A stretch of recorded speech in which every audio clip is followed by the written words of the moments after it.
Hey guys, Nick here with PhoneArena, and can you imagine that the word phablet didn't even exist a few years ago, but today they seem to be all the rage.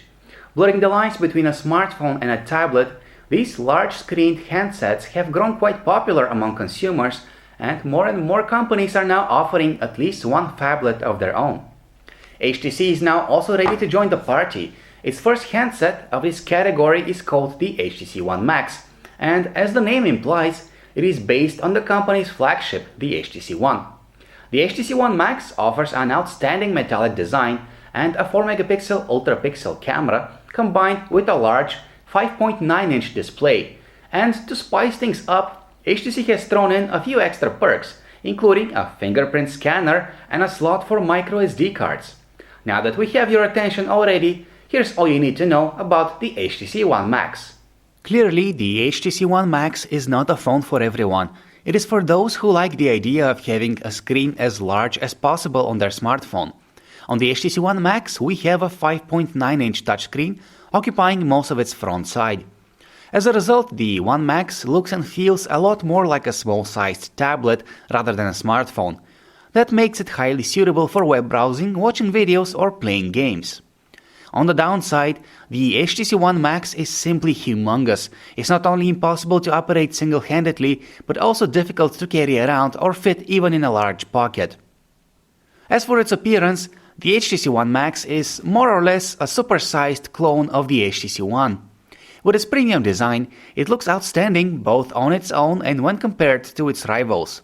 The One Max sports a stylish outer shell made of aluminum and a plastic trim around the side, providing a sufficient amount of grip. One thing we have to highlight is that the HTC One Max has a microSD card slot, unlike the HTC One. The microSD card slot is located underneath the back cover, which is now removable, providing access to the micro SIM card as well. The battery, however, cannot be accessed by the user. You might have also noticed that 3 terminals are found on the smartphone's back, near the bottom. These are used for connecting the smartphone to the power flip case, which is an official HTC accessory with a built-in rechargeable battery. But without a doubt, the most unusual perk you get with the HTC One Max is the fingerprint scanner below the camera. On the top edge of the device we find a 3.5mm headphone jack and an infrared blaster used for controlling TVs and home entertainment systems, among other gadgets. That little latch on the phone's left side is used to release the back cover open. HTC's Boom Sound front-facing speakers are present as well, producing high-quality stereo sound that no competitor can match.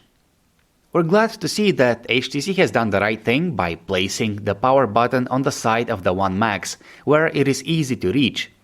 On the other hand, the volume keys are located a bit further from the user's fingers, which makes them a bit trickier to operate. Below the display we find just 2 capacitive keys, used for the back and home functions. Now a few words about that built-in fingerprint scanner on the HTC One Max. It is one of its standout features, meant to be used instead of a lock screen pin or pattern. Optionally, using a specific finger can be set to launch a specific app, and up to 3 of these finger app combos can be assigned. Now, these are both clever ideas, yet sadly they haven't been executed in the best possible way. First of all, the placement of the sensor is awkward. Since we don't see it when we try to use it, we often find ourselves swiping the camera lens instead of the scanner. And speaking of swiping, that's how fingerprints are being read by the device, which is unfortunate because this gesture is tricky to perform on a smartphone of this size. On top of that, the sensor cannot be used for things like authorizing Play Store purchases since the software does not allow that. As for the option to have apps launched depending on which finger is scanned, this feature is pretty much pointless since it works only on the lock screen, and using a lock screen shortcut is both faster and more convenient. So all in all, the fingerprint scanner on the HTC One Max is nothing but a gimmick that we don't see ourselves using on a daily basis. A 5.9-inch Super LCD 3 touchscreen shines on the front of the HTC One Max, and it looks brilliant. It has a resolution of 1080 by 1920 pixels, which is as high as smartphones go nowadays. This gives us a figure of 373 ppi, which is not the highest we've ever seen, but still more than sufficient for any task imaginable, with tons of fine details in graphics and text. Its viewing angles are also excellent. Even when it's looked at from the side, everything displayed on the screen is clearly legible. Color accuracy, however, is slightly off. Whites displayed on the screen appear yellowish regardless of how high the brightness has been set. Color saturation is within neutral levels, but still somewhat lacking. The color temperature and contrast ratios, on the other hand, are of excellent values. With its peak brightness of 480 nits, the HTC One Max can be used outdoors without much effort. Its low reflectance helps as well, since only a fraction of the sun's light bounces back from its surface. With the One Max, HTC is introducing an enhanced version of its Sense user interface called Sense 5.5. In this case, it is built on top of Android 4.3 Jelly Bean. Visually, not a whole lot has been changed from the previous Sense release. The user interface elements and graphics are minimalist, creating together a simple, intuitive and elegant overlay. Most of the native applications and widgets follow the same design principles, which creates consistency throughout the whole interface. And despite the interface modifications, we notice no degradation in the phone's performance. From a functionality perspective, with Sense 5.5 one can easily add multiple widgets to the lock screen. That's something that wasn't executed well in the previous Sense version. There's also a new and potentially useful Do Not Disturb mode, which turns off the sound and disables incoming calls when it's enabled. Naturally, HTC Blinkfeed in its newest, most refined form is present in Sense 5.5.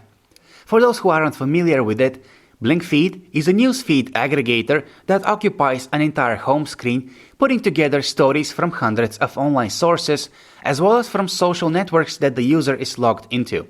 It now works with Google Plus and Instagram as well, and up to 120 stories can be saved for offline use. All in all, Blinkfeed is a unique service that gives quick, instant access to up-to-date information. Those who feel like they don't need it, however, are free to turn it off. HTC has chosen to stick with the Snapdragon 600 chip for the One Max, even though the faster Snapdragon 800 chip is already being used in a number of smartphones. That gets you a 1.7 GHz quad-core Cray 300 CPU with Adreno 320 graphics backed by 2 GB of RAM. In comparison, the 800 model has a better CPU, better GPU, and can be clocked much higher. But that's not really a deal breaker since the smartphone's performance is top-notch. The user interface responds instantly to our input and runs swiftly without any lag. Games are also handled well, with even the newest 3D titles running at high frame rates. The only downside to having a Snapdragon 600 chip in the One Max is that the smartphone cannot be considered as future-proof as many of its rivals. There is a base HTC One Max model with 16 GB of onboard storage, but for those who feel like that's not enough, the company is launching a 32 GB model as well. Roughly 5.5 GB of that space is occupied by system files. Thankfully, the microSD card slot accepts cards of up to 64 GB in size, so you can use one for storing photos, music and videos, while dedicating the phone's native storage to apps. Plus, HTC One Max buyers get 25 GB of free cloud storage for 2 years, courtesy of Google Drive. There is nothing radical about the dialer application on the HTC One Max. It is easily accessible from the home screen or from the lock screen shortcut. Here we have the call log, the contacts list, and the dial pad under one roof, along with tabs for the user's favorite contacts and groups. It is cool that the tabs can be rearranged to the user's liking, and that scrolling with 2 fingers allows us to rapidly flick through the contacts list. The messaging application is extremely simple, but it's not like it has to be any more advanced than this. Photos, locations, and contact information, as well as calendar appointments, can be attached to the message, which is very useful. Thanks to its size, the on-screen keyboard is quite comfortable for typing using 2 thumbs. We find it uncomfortable to use in landscape orientation, however, since the handset itself is too wide for our fingers to effectively reach the buttons in the middle. Single-handed typing is out of the question, since the proportions of the phone combined with the lack of appropriate keyboard layouts make that impossible. If you have ever used a calendar application on a smartphone, then you'll be feeling right at home with the calendar app found on the HTC One Max. Creating an event is as simple as tapping on a date and hitting the Create Event button, after which you pick a name and time range for the event.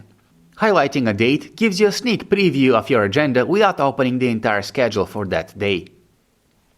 The HTC One Max comes with a car mode interface which provides quick access to features you might need while driving, navigation, voice commands, media playback, and the likes.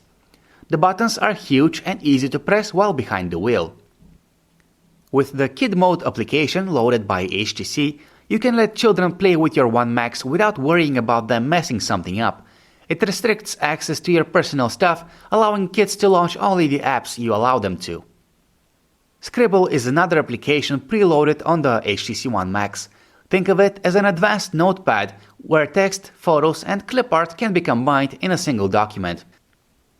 Browsing the internet on a screen so large and detailed is a pleasure. What's more, the stock web browser loads pages quickly and has the option to hide the status bar for a true full-screen browsing experience. However, there are a few things about the app that can be a bit annoying. One of them is that text is not inflated automatically, meaning that we still have to zoom in on paragraphs of text in order to read anything. Also, we appreciate HTC adding support for Adobe Flash in its browser app, but it doesn't work properly on all pages we tested. Embedded YouTube videos in particular do not work on all pages. On the HTC One Max, we have an UltraPixel camera with 4 megapixels of resolution. This camera is more or less identical to the one found on the HTC One, but in this case, there is no optical image stabilization. So here we are at the camera app. On the right, we have 2 dedicated shutters for photos and video, as well as the button displaying the selection of built-in image filters. On the left side, we see the settings menu, which hasn't been organized in the best way possible. All the modes and adjustments are placed in a single menu list with submenus, and because of that, finding the setting that you need often takes longer than it should. In terms of features, there's a bunch of scenes to use when appropriate, including night, sweep panorama, HDR, and anti-shake, which adds software stabilization to the image. There is a new dual capture option that takes a photo with both the main and the front cameras at the same time, placing the two together. Video modes include HDR video in Full HD, 720p HD videos at 60 frames per second, and slow motion video at 120 frames per second. Image quality is satisfactory despite the low resolution of the sensor, but below what one would expect from a smartphone of this class. Photos are often underexposed with average details and visible digital noise even in well-lit scenes. However, you can achieve better results by tapping on the subject being photographed. That sets the exposure and the focus right. Color representation is very accurate and we don't see the typical for smartphone cameras excessive color saturation boost. Indoor photos are a different story. They look fine as long as there's enough light provided, but even the slightest tremble of your hand is enough to add noticeable motion blur to the image. In darker scenes, colors are pretty lifeless and the digital noise spoils the whole shot. Video quality is, again, about average. It is smooth, we can't deny that, but we were expecting to see more detail out of a 1080p video. As the case is with still photographs, videos may turn out a bit darker than they should be due to underexposure. Unlike all recent Android phones by the company, the HTC One Max does not offer Beats audio sound enhancements. Another thing that's missing, shockingly, is an equalizer. The preloaded music application doesn't have one, meaning that there is no way of tweaking audio reproduction unless you use a different player for the purpose. The stock player has a few notable perks, however, including its audio visualizer, the option to automatically download missing album art, to play media from a network server, and to set a selected song as a ringtone. The user interface on the music player can be a bit confusing at first, but it just takes a few minutes to get used to the way things are arranged. If you're not happy with the layout, and we weren't, feel free to disable or move around tabs to your liking. All in all, the app is not perfect, but it's not bad either. Alternatively, Google's Play Music audio player is also loaded onto the handset. If you often find yourself listening to music straight from your phone's loudspeaker, then you will love the front-facing boom sound stereo speakers on the HTC One Max. The sound they produce is rich, loud, undistorted, and superior in quality to anything you'd hear from a competitor's handset. As for the stereo earphones included with the phone, they sound great as well, as long as the volume is kept at a reasonable level. However, they are designed to be placed inside the user's ear canal. While that reduces the chances of them falling off, some users might find wearing them for prolonged periods of time rather uncomfortable. Also, the tangle-free cable of the earphones should have been a bit longer. Since the HTC One Max is supposed to be an outstanding multimedia device, we find the lack of a dedicated video player simply ridiculous. Instead, movies are played from the gallery.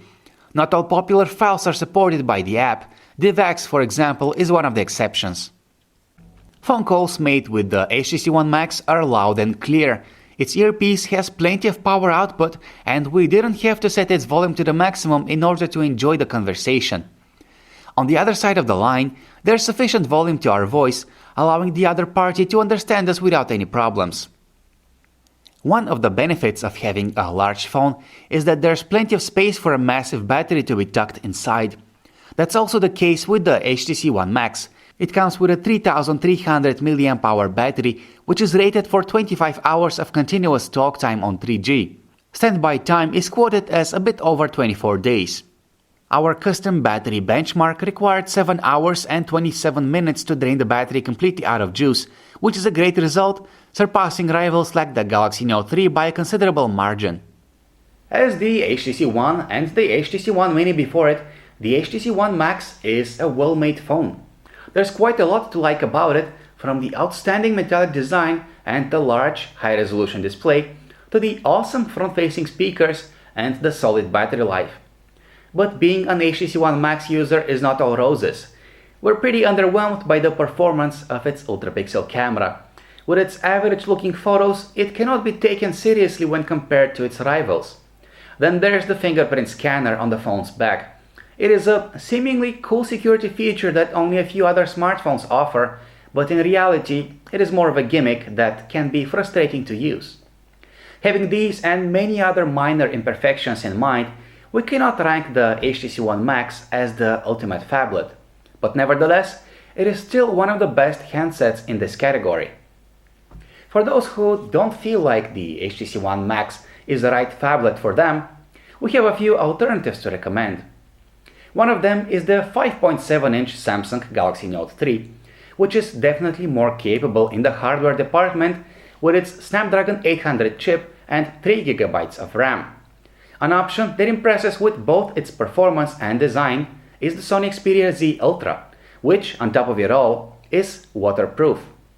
And in case your budget cannot handle any of these, the 6.3-inch Samsung Galaxy Mega 6.3 is a great handset that offers plenty of bang for its buck. Thanks for watching our HTC One Max review. To learn more about this awesome smartphone, check out our website phonearena.com.